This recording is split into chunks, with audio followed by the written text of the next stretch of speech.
NASA's worst nightmare has just come true. For decades, space agencies have built contingency plans for every possible cosmic disaster, asteroid impacts, deadly solar storms, satellite collisions, even nuclear-level space debris cascades.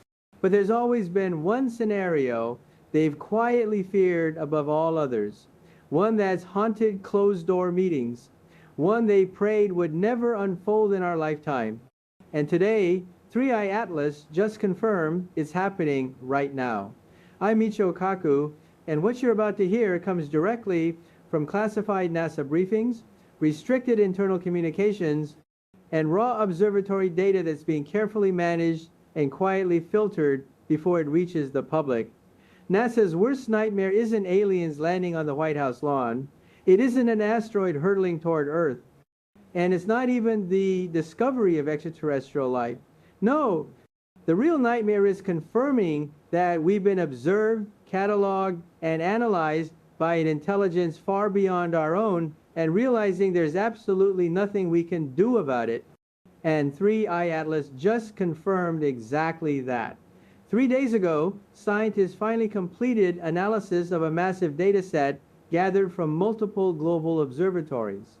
What they discovered has shaken NASA to its core, because for weeks they've been publicly downplaying something deeply unsettling, something that changes everything we thought we knew. 3i Atlas isn't just drifting through our solar system, it's scanning deliberately, systematically, intelligently. The data reveals a scanning pattern so structured, so calculated, that it can no longer be dismissed as natural motion. 3i Atlas isn't studying the sun or the planets in general. It's focusing specifically on Earth, on us, on our electromagnetic footprint, our satellites, our power grids, our radar systems, even our broadcast signals. It's studying human civilization. Multiple sources confirm this. First, the radio emissions coming from 3i Atlas aren't random bursts of energy. They're precise, directional beams, narrow and focused, aimed at specific points. And one of those consistent targets is Earth. Second, its rotation and orientation keep shifting, lining up perfectly with Earth's position whenever observation conditions are ideal. When our planet turns to face it more clearly, the object reorients itself as if adjusting its instruments for a better view. That's not a coincidence. That's targeting. And third, the most disturbing evidence of all its emitted frequencies are dynamically shifting to mirror the bands used by our own communication systems. It's as if 3i Atlas is sampling our radio, television, and satellite transmissions, learning from them, then transmitting back on similar frequencies. This isn't cosmic noise. It's signal intelligence. A senior NASA analyst, whose identity I'll protect for obvious reasons, told me in confidence, "We've known for weeks it's not just passing through. It's studying us actively, deliberately, systematically."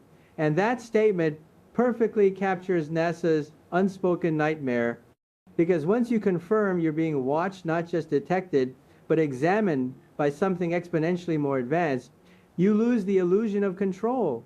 We're no longer explorers in the universe. We're specimens under observation.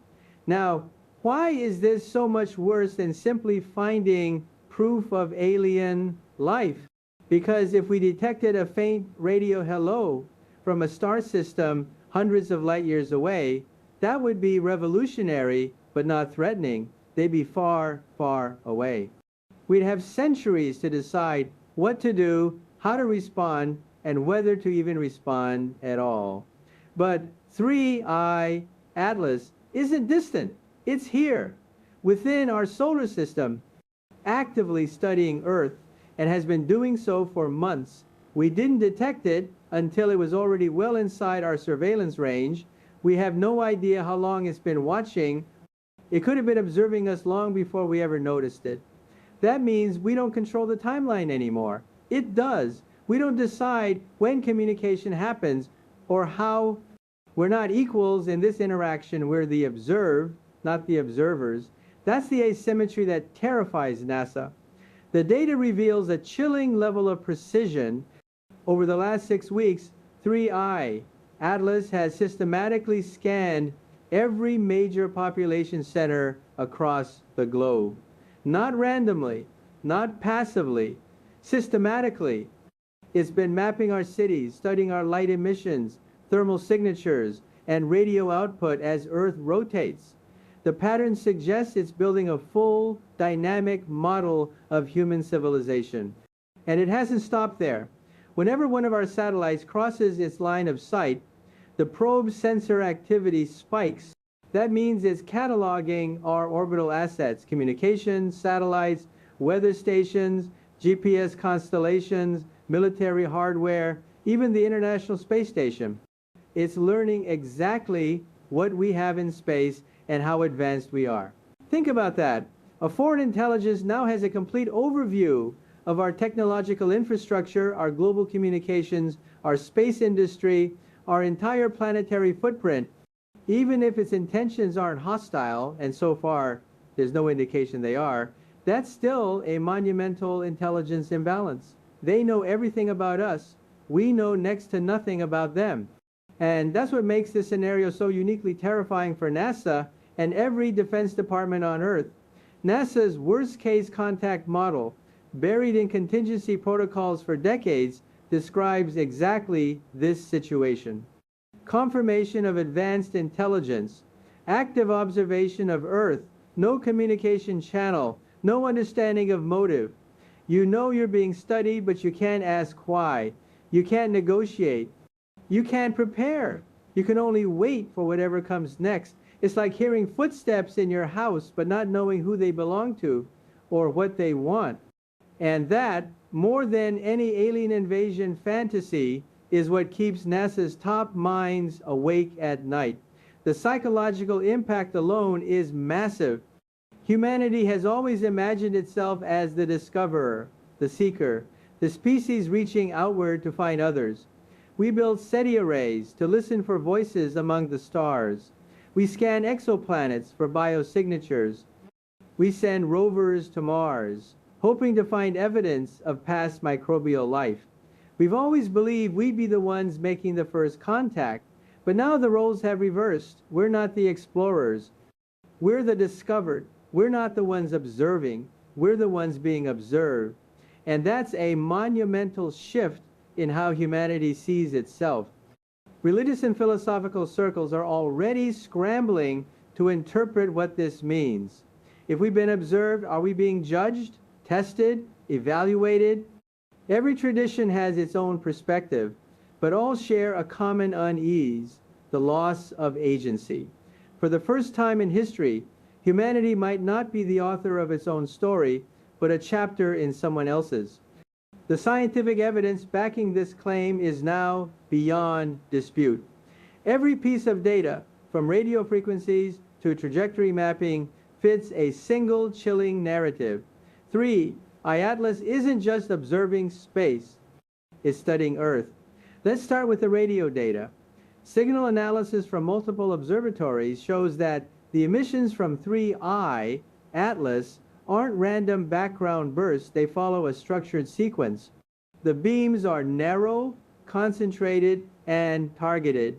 That alone implies artificial control. Then trajectory reconstructions show something even stranger.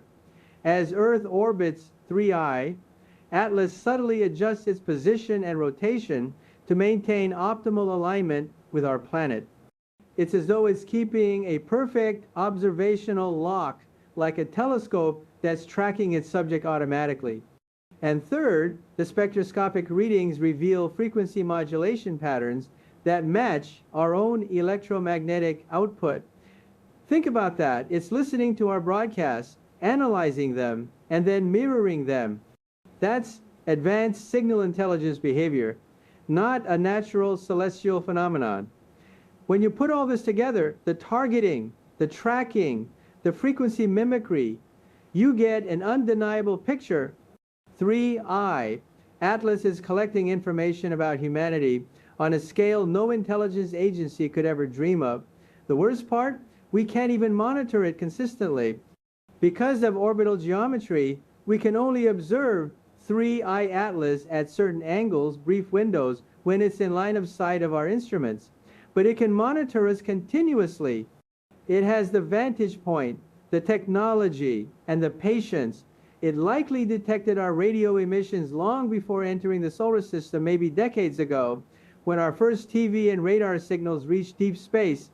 So, while we've been aware of it for only a few months, it's probably been studying us for years. We're operating with a massive information disadvantage. The probe, or whatever it is, has the upper hand in every category: position, data, access, and technological capability. NASA's internal documents call this observation asymmetry, a situation where one side gathers data freely while the other can only guess. That asymmetry is why this situation has triggered every alarm inside NASA, the Pentagon, and every intelligence agency with access to deep space tracking. But let's step back for a second and consider what exactly it might be learning from us. Our radio and television signals reveal our languages, our music, our debates, our fears, and our dreams.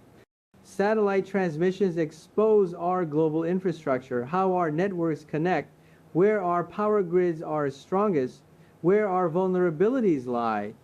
Radar pulses reveal our defense systems, flight routes, and even weather patterns.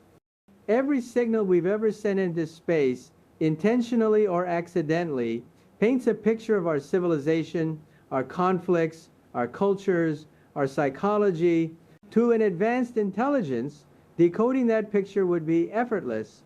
It could infer how our societies function, how we govern, what we value, and even what we fear most.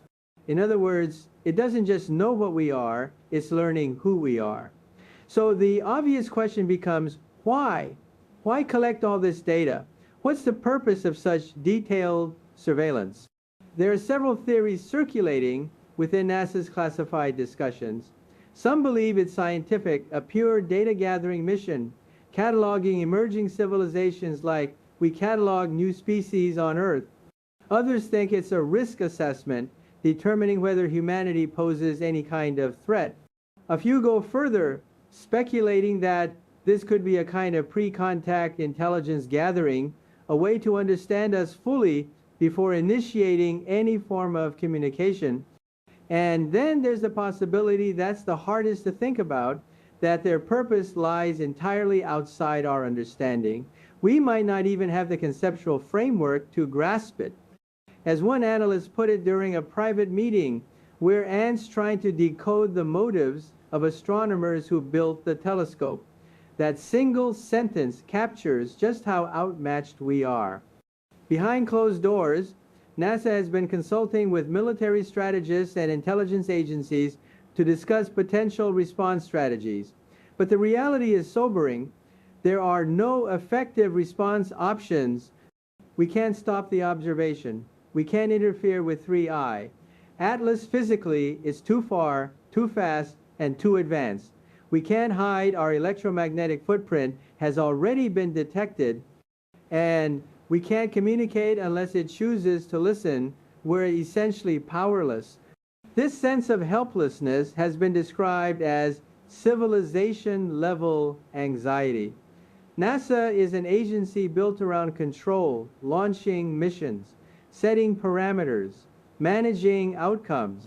The military is built around defense, identifying and countering threats. Intelligence agencies are built around information advantage. But in this situation, none of those pillars apply. For the first time in history, humanity is completely reactive. We're not leading the event, we're witnessing it unfold on someone else's terms. That's NASA's true nightmare. Not an invasion, not destruction, but the loss of agency. Adding to the unease are reports from China's Deep Space Probe team.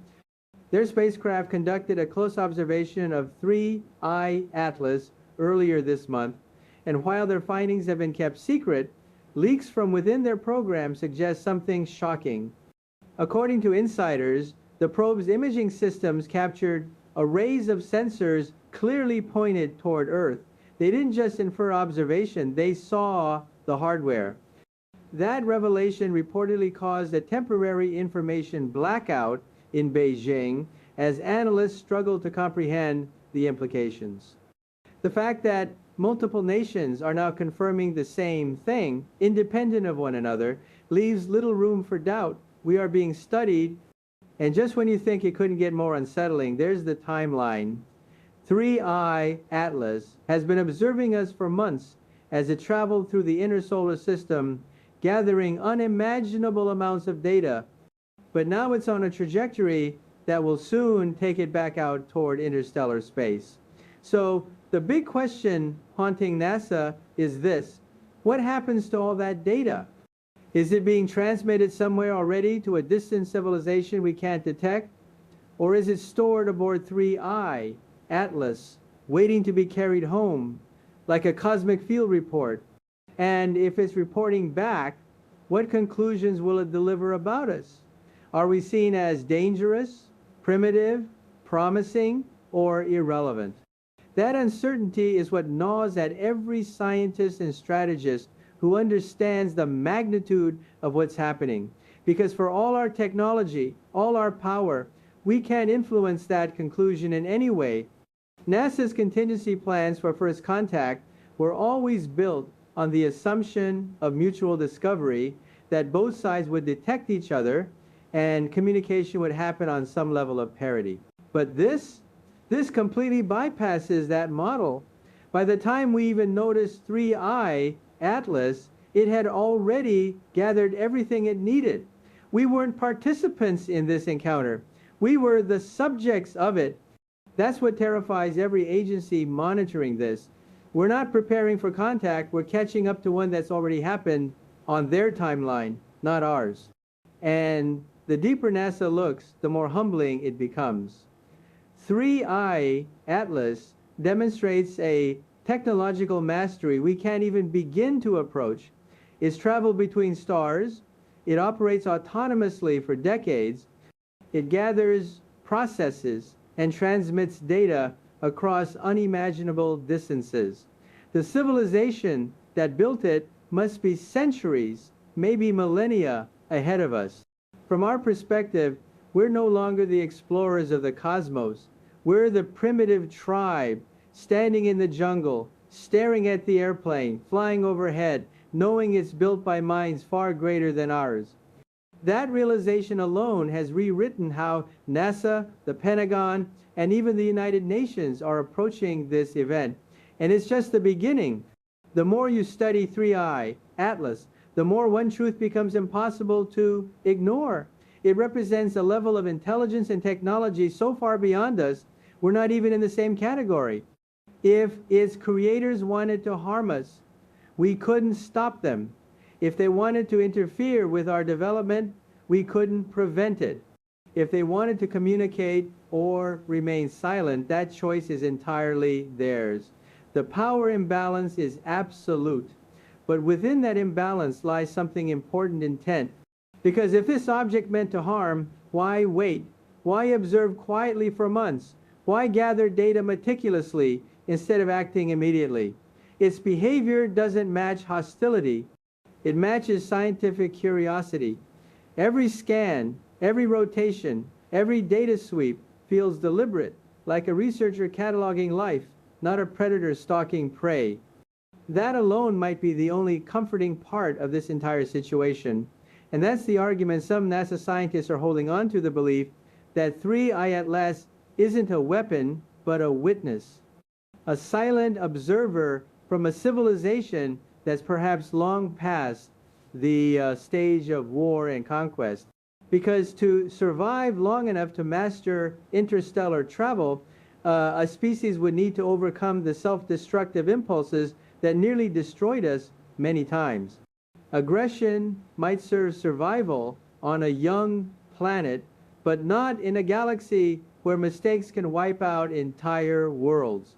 So maybe, just maybe, 3I Atlas comes from a civilization that learned cooperation before exploration. A species that looks at us, still divided, still violent, and decides to watch, to understand, before ever choosing to speak. That's not a threat, that's evaluation. And that's both terrifying and hopeful at the same time. NASA's nightmare isn't about imminent danger, it's about not knowing, not being in control, not having a say in what happens next. For an organization built on precision and data, uncertainty is the worst kind of fear. And now, every scientist, every strategist, every philosopher is asking the same question: what happens after this? Do we get contact or silence? If 3I, Atlas, gathers everything it needs and then simply leaves, what then? That might be the cruelest outcome of all. No communication, no closure, just a realization that we were studied and deemed unworthy of engagement. There's also the matter of data security, a topic that's been quietly haunting intelligence agencies around the globe. If 3I, Atlas, has been intercepting our electromagnetic emissions, it's already absorbed enormous amounts of sensitive information, military signals, diplomatic communications, private transmissions. On a technical level, the entire digital essence of humanity has been exposed. But the truth is, a civilization capable of traveling between stars probably isn't interested in our politics or our weapons. From their perspective, even our most advanced technology is primitive. They're not gathering blueprints, they're gathering insight. They want to know who we are, what kind of species we've become, how we treat each other, how we respond to fear, because how we act under pressure might reveal more about humanity than any signal or satellite ever could. NASA's official strategy moving forward is cautious but clear. Continue observing, collect every byte of data, coordinate internationally, prepare for possible communication, but don't initiate it. It's a strategy rooted in humility. We can't force a dialogue we're not invited to. All we can do is be ready scientifically, politically, emotionally. The military, meanwhile, has chosen restraint. Some argue that Earth should demonstrate its defensive capabilities to show we're not helpless. But cooler heads prevailed. You don't display weapons to an intelligence that could vaporize planets if it wanted to. Instead, the consensus is simple. Maintain peace, maintain calm, and hope observation remains just that, observation. But there's another challenge, the public. How do you tell 8 billion people that advanced intelligence is watching us cataloging every frequency, every city, every signal without sending the world into panic? NASA's solution has been a slow, careful rollout of information, leaking small confirmations, downplaying certain discoveries, not to hide the truth, but to give humanity time to process it. Because sudden disclosure could trigger chaos, economic, social, and even psychological collapse. Gradual revelation allows time for adaptation. Still, critics argue NASA is too cautious. They demand full transparency now, but those who've seen the classified data understand the weight of it. You can't just drop a revelation like this on the world overnight. And so the countdown begins, 67 days. That's how long until 3, IATLAS makes its closest approach to Earth, a moment astronomers are calling Mutual Observation Day. Every telescope on the planet will be aimed at it. Every signal dish will be listening. For the first time, humanity and 3I, Atlas, will be staring directly at one another, them watching us watching them. It'll be the closest we've ever come to understanding the intelligence behind that silent gaze. Will it attempt communication before leaving? Will it transmit a final message? Will it release probes that remain behind, orbiting silently, continuing to observe? No one knows. All we can do is watch and wait. But maybe, just maybe, that's the test. Maybe this isn't about data or surveillance at all. Maybe they're studying our reaction. Do we unite or do we fall apart? Do we respond with fear or with curiosity? Do we show violence or wisdom? Because that, more than any broadcast or emission, might be what determines what happens next. We can't control that we're being observed, but we can control what we show the observers. We can show them a species worth knowing, one capable of reason, compassion, and cooperation, or we can show them chaos and fear. That choice is the only agency we have left. 3I, Atlas has confirmed NASA's greatest fear: we're being studied by intelligence far beyond our comprehension. We don't control the contact. We don't control the outcome. But maybe, just maybe, that doesn't have to be a nightmare. Maybe it's an opportunity to prove we're ready. In 67 days, as they watch us for the final time, humanity has a chance to show what kind of civilization we truly are. Curious, calm, intelligent, worthy of knowing. Because even if we can't control the universe, we can still control who we are when it looks back at us.